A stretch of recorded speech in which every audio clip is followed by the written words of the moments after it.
Round দিবে এবার, round দিবে।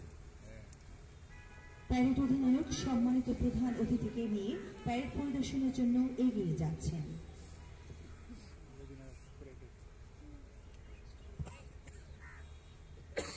ত্রিশ লক্ষ শহীদের রক্তের বিনিময়ে অর্জিত সবুজের বুকে লাল সূর্য খচিত আমাদের এই পতাকা, দিন রাত ক্লান্তিহীন শান্তিহীন পরিশ্রম করে যাওয়া এক সুশৃঙ্খল বাহিনীর নাম বাংলাদেশ পুলিশ।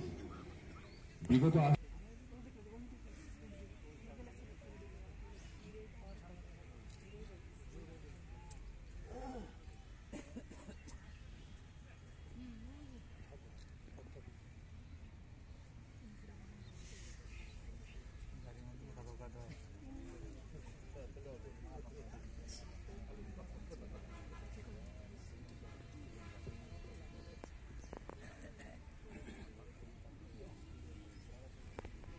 তোমরা সবাই বীর সেনানীর দল, অন্ধকারে জ্বালাও আলোর শিখা, তোমরা পড়াবে জাতির কপালে উজ্জ্বল জয়টিকা। সৎ মানুষের সেবায়ের প্রতি অপরাধীর সাজা, তুর্যবাদক কোথায় তোরা, বাজা দামামা বাজা।